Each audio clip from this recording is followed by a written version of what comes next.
AJ situation? And AJ practiced today, practiced yesterday, looked really good. I mean, I would say barring anything, popping up here, I mean, I think he'll be ready to roll.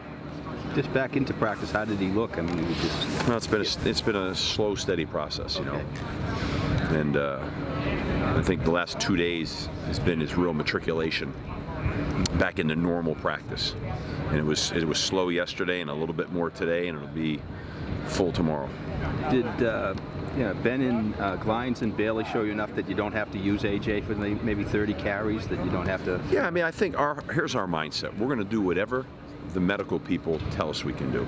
I'm not going to put anybody in harm's way. I would never do that to a player. And on the flip side of it, then I'll use my judgment in terms of, even if they say he's good to go and I feel like that's enough, it'll be enough, But there's no, I mean, it is what it is. I guess what I'm saying is, the doc's clear him and he feels good, and then we're ready to roll. How much did the bye week go? I mean, we probably wouldn't be having the same conversation if we didn't have that bye week, So, I mean, I had a feeling it would come down to right about now, and that's what it came down to. So, but he looks great. He really does. This would be a game you have to have him back. Everything about the Cane screams defense. They're at the top of every category in the league. No question. I mean, they've got a great defense, and they always have, and really talented players, but their whole team's talented. They got a lot of talent spread across that whole team. We need to play our A game. We need to have our best players. We need to be firing all cylinders here, because we're playing a very talented football team. So what have you seen from Willis and Gavin on that side of the line?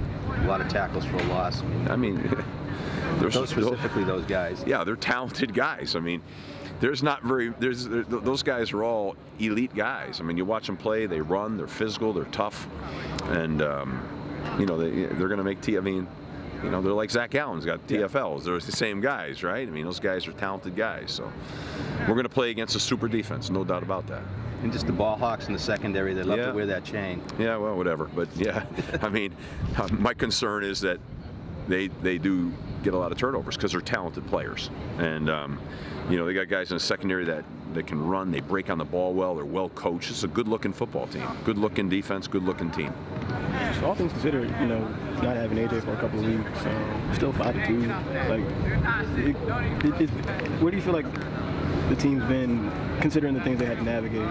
You still 2 wins from bowl eligibility or whatever. Yeah, I mean, I just think that I thought we did a good job of just continuing to try to reestablish ourselves after we lost we lost the star player, and I think we battled ourselves back again, and we're hitting our stride a little bit again. So I give the credit to our players, and that didn't let that I mean, the 2 games we lost the 2 games. So I told everybody that Purdue team was a good Purdue team. I mean, that was a good football team who had just hit their stride. They anchored in on our quarterback, who's an outstanding player, and that was a really good football team. And I thought we could have played better in that game for sure, but that was a good football team. We lost on the road after we had lost AJ to a really good NC State team.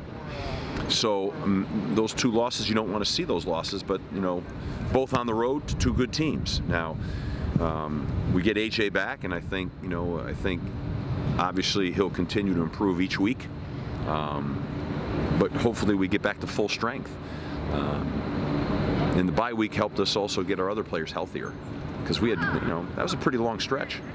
I mean, some people had it longer, but most didn't. It's a long stretch without a bye week. And then how many, in what ways is AB, just in terms of protecting the football? What is it, like 14 touchdowns, 4 picks, something like that? Yeah. That's as important as anything for the offense being efficient, I would imagine. Yeah. I mean, everybody protecting the football, but certainly the guy that handles the most has to be, the one game we weren't protected with it was the one we lost out in West Lafayette, and that tells you the whole tale. You got to take care of the football. You don't give yourself a chance to win. And, because what we have done is we've created a lot of explosives on offense. Yeah. We've created a lot of explosives on defense.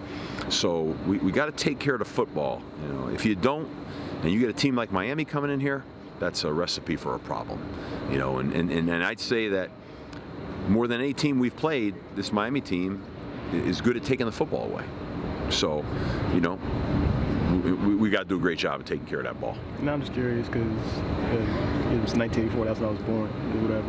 But how much do you think about Dale Flutie at all? Like, you know what I mean? I mean, I remember seeing the play myself. You know, I remember watching it on TV. I mean, it was a great play. I hope it doesn't come down to that. I watched when the Bears game. You know, and they threw that Hail Mary pass, and the guy caught it on like the 2-yard line. You know, and I said, "Oh my God, this guy's going to score here right now." But it was crazy. And how many of the kids do you think on the team now, besides the statue out front, like have any idea like how big Dale Flutie was at the time, or for college football in general? Yeah, that's a good question. Because it's like what 10 years before. Yeah. Right. But you know what? It's a part of BC history and lore, and I think these guys would all. Absolutely. If you ask them, you know, you should ask them. If you ask them, I bet you they know. Maybe they don't know every detail, but they know. You know, I'd be surprised if they didn't. Wyatt Ray out of Boca Raton, was that kind of stealing one out of Florida for you guys? Yeah. Wright's a talented guy. You know, he's been a great player for us, and he was a hell of a player out of high school at St. Thomas. But he's a great get for us. Yeah, really was.